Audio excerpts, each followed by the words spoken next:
Every sound, every voice, every vibe in one choice. One playlist. One playlist.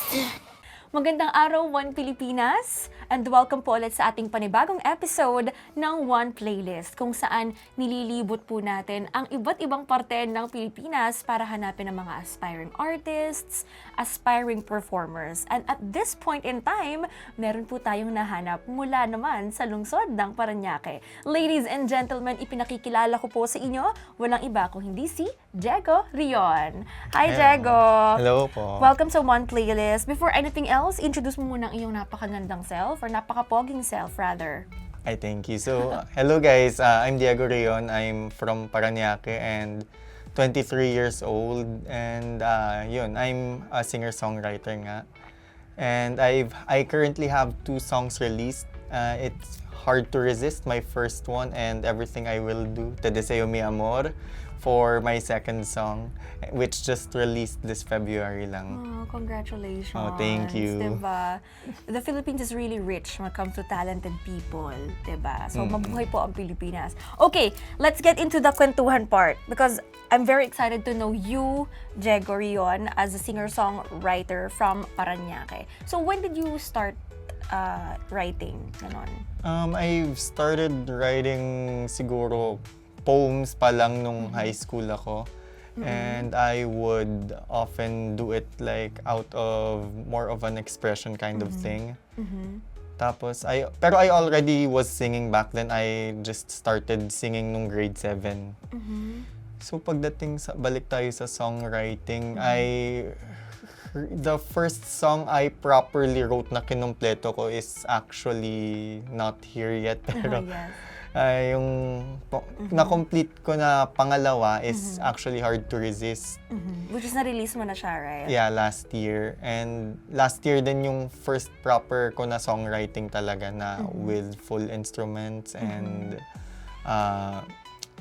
full vocals talaga. Anong yung mga instruments yung piniplay mo? I actually don't play any Ah, instruments. okay, you don't. Yeah. Okay.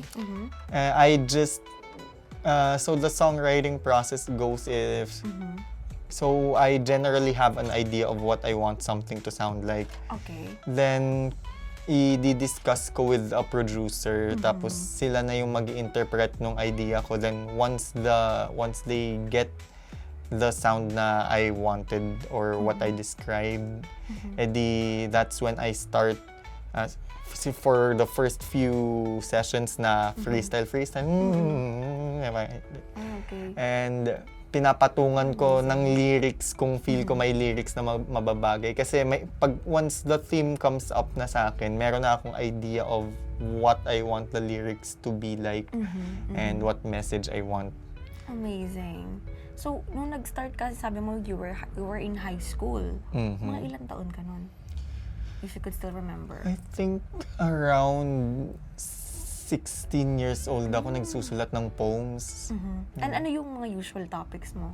Yung usual topics ko is about siguro mga parang hardships ko sa school and yung occasional frustrations ko with myself. Siyempre, normal naman yun sa atin during course, yes. high school years. So, parang naging outlet mo yung pagsusulat. Yes, naging outlet ko siya. Have you tried joining writing competitions, mga poem writing, ganon? No, I wasn't confident enough back then pa. So, you just keep it to yourself. Tinatago mo lang. Yes, exactly. I see. Tapos ngayon, then, okay, kwentuhan mo kami tungkol dun sa transition mo. From that, very shy writer or artist to now, like ano na, all out na talaga na singer-songwriter. Paano ba? Sige, go. Actually, ang fun niyang isipin kasi I've never thought of it as a transition. I just see it as the next evolution, the next step, kumbaga. Kasi nung time na yon, di ba sabi ko kanina, I already was singing since grade 7. I enjoyed singing na nun. And syempre, nag-iiba yung boses ng mga, especially mga lalaki nun. And I found solace in the fact na singing is actually a skill rather than a talent. Kasi honestly, dati pangit boses ko eh. I just taught myself until college. Saka lang ako nagkaroon ng proper na vocal lessons nung college.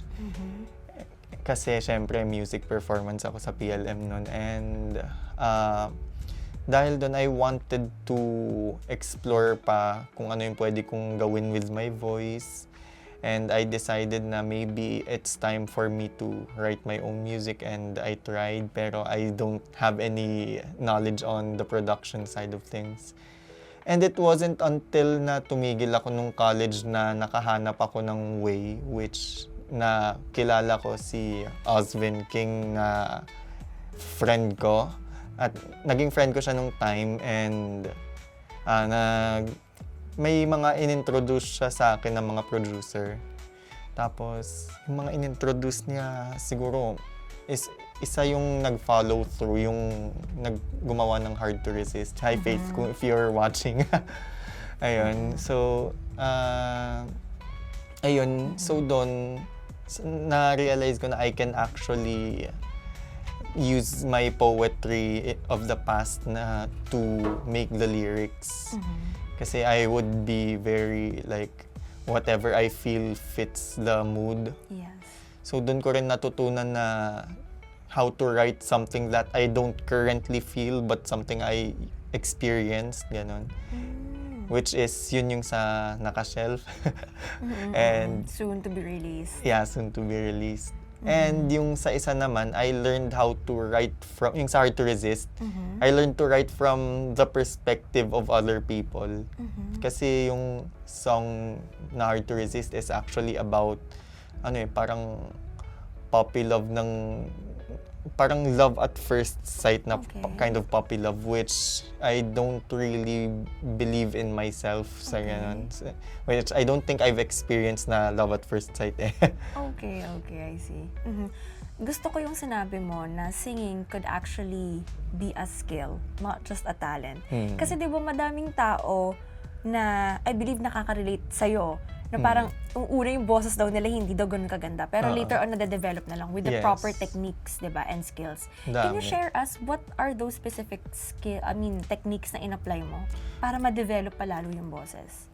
Actually, it started out as mimicry nung high school ako eh. Mimicry, okay. Yeah, when I heard a singer do something na gusto ko yung tunog, kunwari yung na-amaze ako dati sa vibrato ni Beyonce and parang sa emotive range ni John Legend. Okay. I wanted to, nung time na yun, to mimic that. So, yung parang yung gagawin ko. Yung kind of. Kagayan ko until I could recreate the sound. Okay, in your own version na this time. Yeah, and this time it's Diego Rion you're hearing, not the past na mimicry of other artists. I love it. Okay. And then kanina din nabanggit mo that with your songs, you learn na hindi lang magsulat ng base sa nararamdaman mo. Which led me to the next question. Do you sometimes write for other people or just really for yourself or for expression? It's actually a mixture of both. Kunwari sa Hard to Resist. So nagkaroon ng time na I really couldn't find myself na medyo relating to the lyrics. Okay. Pero what made me relate to the lyrics is I tried looking in myself moments na I think someone really is hard to resist, kumbaga. So parang aside sa sinulat ko siya na from the perspective of people I know na oh my God, in love ako sa kanya. Okay. Yung ganun. Okay. Yung parang, ang sarap sabihin, nakakakilala mo lang dyan na paano naging in love yun. Okay. Parang ganun. So, doon ko muna siya nasimulan. Tapos, naisipan ko, maybe I could like the song more if I tried looking for ways na I could relate to it. So, at first, di ko siya sinulat for myself. Pero if you common Gen Z term, gaslight yourself into relating into something, you could, you could find yourself relating to the meaning of the song talaga. Kakagaslight mo sa sarili mo, kumbaga. Pero dahil sa kakagaslight mo, may song ka na. Kakagaslight sariling sulat mo pa, yan, guys, gaslightin yung sarili nyo para matutunan nyo paano gumawa ng kanta. Oo nga. Siguro next time meron tayong workshop, Char. Ay, by pwede. Gregory yun, di ba? We can Ako do that. mag-start the workshop. Go ako kahit ano. Uy. Diba? Sige, let's see. Okay, and then, so that's the story of Hard to Resist. And then yung isa mo namang song is, ang title nun is? Ang haba eh. Everything I Will Do, Te Deseo Mi Amor. But we just call it Te Deseo Mi Amor or Okay. just Te Deseo at the shortest. Ano naman ang story nito? So yung story naman nun is actually a bit funny eh. Kasi I was listening to Enrique Iglesias. Then parang biglang sumagi sa isip ko. I wanted to make a Latin R&B song. Tapos sabi ko nung nakuha ko na yung yung instrumental niya is by the way, thank you Spinal Chords na ayun, I wanted to make it about parang the feeling of yung you love someone pero you also lust over them but you don't want the lust to overpower the love. Okay. Grabe, sobrang parang metaphoric naman yon. Yes, actually. Actually, di mo nga mahalata kung papakinggan mo lang eh. Pero yun kasi yun eh, it's a struggle between love and lust. So, kumbaga, yung lusted parts niya is not very visible talaga, not very halata unless na madumi yung isip mo talaga. Okay, yeah. So, ayun, I kumbaga, I thought of a way din na how do I make it smooth din kasi admittedly love isn't smooth but to make the lust part feel good, you have to make the song smooth talaga. Okay, yeah. I mean, I cannot totally agree to that, but I appreciate the process of how you do it. Yeah. Okay, so last na naman din. Napansin ko kasi may accent ka. Amerikana ka ba? Amerikano ka ba? Ang tangos din kasi ng ilong niya eh, di ba? Are you a foreigner? Or may half-halfy? Very distant na kasi yung lahing foreigner namin eh. Like, siguro ancestors ng tatay ko, ganun. Pero we couldn't necessarily count that na kasi almost pure-blooded na ako eh. Yung meron lang sa akin na accent is actually funnily enough, Ilonggo. Oo, Ilonggo. Malambing, no? Malambing. Ilonggo kasi yung buong family ko is Ilonggo sila. They Okay. all speak Hiligaynon and I don't speak the language pero pag nagtatagalog sila na-inherit ko yung, Oo, yung accent. And aside pa doon, may tongue tie actually ako. Eto. Tongue tie is? What's that? Yung Wait lang. Okay. Parang familiar ako dyan.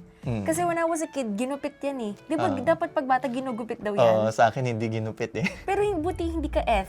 Kasi di ba yung iba nag-E-F sila kasi hindi daw nagugupit yun. Buti wala kang ganun. Actually, funnily enough talaga, wala. Unfortunately, it sometimes gives me difficulty singing. So, mas kailangan kong mas extended yung warm-ups ko talaga para mas ma-eliminate yung tension sa dila. Kasi, I find myself struggling pagdating sa phrasing dahil sa dila ko eh, pati sa intonation. I see. Pero hindi naman halata. I mean, Hindi naman halata. Yeah, oo. Buti naman. Yeah, hindi naman. It's just really the accent. But I was just really curious because, we wanted to know you more as our artist. Siguro, for our last part, what would be your, let's say, message or advice to the young people who they think na parang, ay, ang pangit ng boses ko, parang hindi ko kaya kumanta. Ganon. Pero gusto nilang ng singing career. Ano yung, basically to the young people na gustong magkaroon ng singing career or ng singing or songwriting career, ganyan, pero di nila alam kung paano sila magsisimula. So, yung message ko para sa inyong people na di talaga confident sa sarili nila but wants to start a career in music and singing, just find a way to improve upon what you already have and kumbaga, if you want to know where to start, look for the part where you find yourself weakest, kung saan ka pinaka napapangitan sa nagagawa mo. Kunwari sa akin dati sa boses. So, doon talaga ako nag-focus sa boses ko talaga. And if kayo na papangitan sa boses niyo, there's always room to improve naman. Ako dati pangit yung boses ko eh. Ayoko lang ikalat, nakakahiya eh. Ayoko lang ikalat yung video. Pero yun, if you have someone who knows how to teach how to sing, then ask them for lessons, and you can also improve your voice through that way. Lalo na kung alam nung tao mismo kung paano i-improve yung boses at pagagandahin. Kasi yung pinaka-saying ko in life is talent only exists as a cover for skill. Kasi we are not born with amazing technique sa pagkakanta, we learn it. Yung talent is mismong yung tunog ng boses, yung mismong natural quality, pero yung technique is a skill. Ako, wala akong talent technically sa singing kasi it's all a skill for me. So you guys, you can learn singing too. If I can do it, you can do it too. One Pilipinas, there you have it. Once again, nakasama po natin today for One Playlist ng ating singer-songwriter from Parañaque na si Diego Rion. Thank you so much for having me. Thank you din for saying yes to us. And for all One Pilipinas viewers, ating mga kaisa, sa ating mga One Pilipinas Nation na gusto rin of course ma-feature ang kanilang mga songs, ang kanilang mga performances, then feel free to reach out. Message lamang po ang One Pilipinas on Facebook, TikTok, and yun lang pala. And then you can also follow us, guys, on YouTube and Spotify. Once again, this is Sarah Villas, her host. Thank you so much, guys. Thank you. Every sound, every voice, every vibe in one choice. One playlist.